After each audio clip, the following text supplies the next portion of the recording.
ফিতরা আদায়ের সঠিক সময় জানতে চাই। জাকাতের টাকা দিয়ে কি এতিমখানায় এতিমদের ইফতার করানো যাবে? জাকাতের টাকা দিয়ে কোনো এতিম বিধবার ঘর করে দেয়া যাবে কিনা? জুমার দিন মহিলারা কয়টা বাজে জোহরের নামাজ পড়তে পারবে? একজন নারী কতটুকু স্বর্ণ ব্যবহার করতে পারবেন আর কতটুকু হলে জাকাত দিতে হবে? ছোট বাচ্চা শুধুই বুকের দুধ খায়, রোজা রাখলে বাবুর আমাশয় হয়, করণীয় কি? রোজা রেখে মুখে গুল দিলে রোজা হবে কিনা? শ্বশুরের হাত পা টিপে দেওয়া পুত্রবধূর জন্য জায়েজ আছে কিনা? তারাবির 4 রাকাত পরপর প্রচলিত যে দোয়াটি পড়া হয় এ সম্পর্কে আপনি বলেছেন এটি হাদিসে নেই, অথচ একজন আলেম দাবি করেছেন এটি হাদিসে আছে। এ ব্যাপারে আপনি কি বলবেন? রোজা অবস্থায় কি রক্তদান করা যাবে? ছোট বাচ্চা থাকা 20 রাকাত তারাবি নামাজ পড়তে পারে, কষ্ট হয়, সেক্ষেত্রে নামাজ কমিয়ে পড়া যাবে কিনা? চলুন আমরা এবার আপনাদের প্রশ্নোত্তর আলোকিত ভবনে প্রবেশ করি। কাশফিয়া ইসলাম লিখেছেন, আমার মেয়ের বয়স 11 বছর 4 মাস। আমার মেয়ের রোজা কি ফরজ হয়েছে? মেয়ের প্রতি মাসে পিরিয়ড হয়। জি বোন, অবশ্যই আপনার মেয়ের রোজা ফরজ হয়েছে, তাকে রোজা রাখতে হবে। শারমিন আক্তার আপনি লিখেছেন, রোজা রাখা অবস্থায় কি মুখে স্নো পাউডার ব্যবহার করা যাবে? যাবে, কোনো অসুবিধা নেই, কারণ রোজার কোনো ক্ষতি হবে না। তবে আপনার ঠোঁট হয়ে এটার জন্য মুখে না যায় সেটা যেন আপনি চেষ্টা করবেন। জাকিয়া হোসেন আপনি লিখেছেন, একজন নারী কতটুকু স্বর্ণ ব্যবহার করতে পারবেন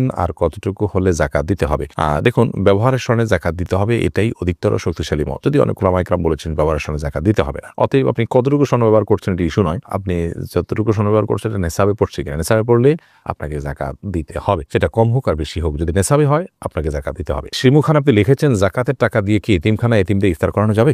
ইফতার করানো তখন জায়েজ হবে যখন ইফতার করার কোনো ব্যবস্থা গরিবের নাই, তখন আপনি জাকাতের টাকা দিয়ে সে অ্যারেঞ্জ করলেন। মূলত জাকাতের টাকা তাদেরকে দিয়ে দিবে, তাদের প্রয়োজন অনুযায়ী খরচ করবে। আপনি নিজে আইটেম ফিক্স করে দিবেন না যে জাকাতের টাকা দিয়ে তুমি এটাই করো। অনেকে হয়তো মনে করেন যে এটা আমি ইফতার করালাম, এটা একটা দৃশ্যমান কিছু হলো, তাহলে সেক্ষেত্রে তো এটি রিয়া হয়ে গেল, লৌকিকতা হলো, এটা তো গুনাহের কারণ হতে পারে, বরং আমাদের সাবধান থাকতে হবে। দাদি নানি আইডি থেকে আপনি লিখেছেন, জাকাতের টাকা দিয়ে কোনো এতিম বিধবার ঘর করে দেয়া যাবে কিনা? জাকাতের টাকা দিয়ে ইয়তিম অথবা কোনো বিধবাকে আপনি ঘর করে দিতে পারেন যদি তারা জাকাতের হকদার হয়। এতিম হলেই যে জাকাতের হকদার হবে এমনটি কিন্তু আবশ্যক নয়, বিধবা হলেই যে জাকাতের হকদার হবে এমনটি কিন্তু আবশ্যক নয়। একজন ভদ্র মহিলা, তার স্বামী মারা গেছেন, তিনি বিধবা হয়েছেন, কিন্তু তার এত সম্পদ আছে যেটা দিয়ে চলতে পারে, তাহলে সেক্ষেত্রে তিনি জাকাতের হকদার নন। এতিমের ক্ষেত্রে একই কথা প্রযোজ্য। যাই হোক, তো এতিম বা বিধবা যদি জাকাতের হকদার হয়, তাদের যে সম্পদ আছে বা উপার্জন হয় তা দিয়ে তাদের সংসার চলতে কষ্ট হয়, এরকম যদি হয়, তাহলে সেক্ষেত্রে আপনি তাদেরকে জাকাতের টাকা দিতে পারেন। জাকাতের টাকা না দিয়ে তাদের যদি ঘরের নিড থাকে, যে তাদের নিরাপদে থাকার মতো কোনো ঘর নেই, সে প্রয়োজন থাকে এবং টাকা দিলে তারা হয়তো নষ্ট করে ফেলবে, আপনি তত্ত্বাবধান করে তাদের হয়ে ঘর নির্মাণ করে দিলে জাকাতের টাকা দিয়ে এটা জায়েজ হবে। শিবলু আইডি থেকে আপনি লিখেছেন, রোজা রেখে মুখে গুল দিলে রোজা হবে কিনা? ভাই শিবলু, সাধারণত গুল খেয়ে থাকেন বা মুখে নিয়ে থাকেন, আমরা দেখি তারা মুখের এক পাশে দিয়ে দীর্ঘ সমাজটাকে ফেলে রাখেন। তো মুখের এক পাশে গুল দিয়ে যদি ফেলে রাখেন, থুতুর সাথে সেই গুল আপনার পেটে যাবে, একটু হলেও যাবে, অল্প হলেও যাবে, সেই সম্ভাবনা খুবই স্বাভাবিক, যার কারণে এটি জায়েজ হবে না। রোজা রেখে এটি করলে রোজা ভঙ্গ হতে পারে, রোজা ভঙ্গ হবে।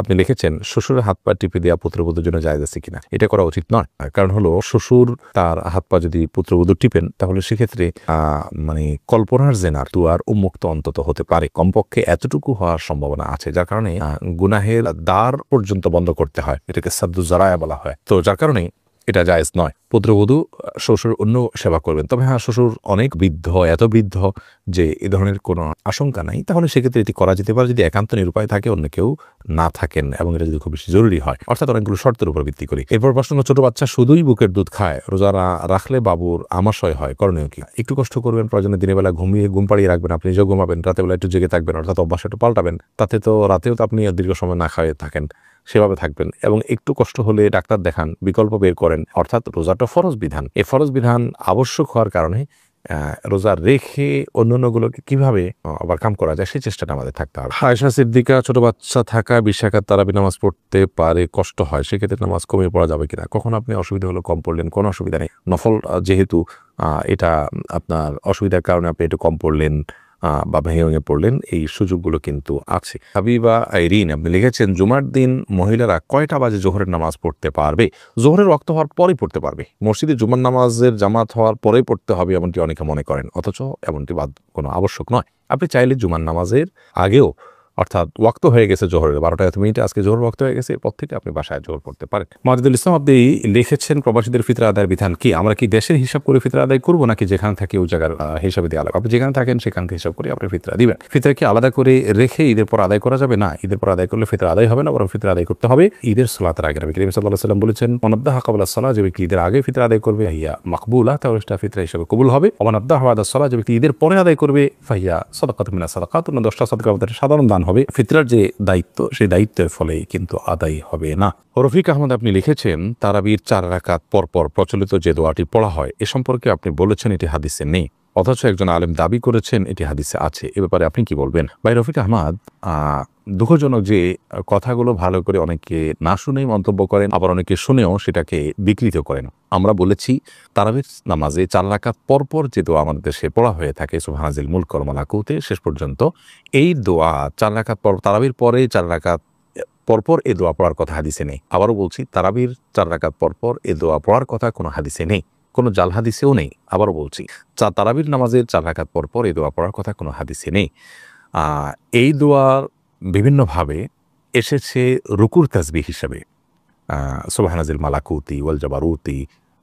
রুকুতে নবী করিম সাল্লাল্লাহু আলাইহি ওয়াসাল্লাম সুবহানাল আযীমের জায়গায় আপনার এই তাসবিহ পাঠ করতেন, এ দোয়া পাঠ করতেন। তো রুকুর তাসবিহকে এনে যদি আপনি 4 রাকাত পরপর যে আমরা বৈঠক করে থাকি, বসে থাকি আরামের জন্য, রেস্টের জন্য, সেই জায়গায় আপনি সেট করেন, তার জন্য আপনার তো প্রুফ লাগবে।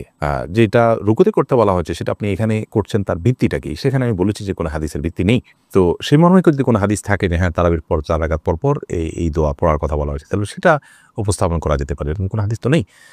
ফতোয়া শামিতে আছে, ফতোয়া শামিতে থাকার মানে তো হাদিস নয়, ফতোয়া শামি তো ফতোয়ার কিতাব।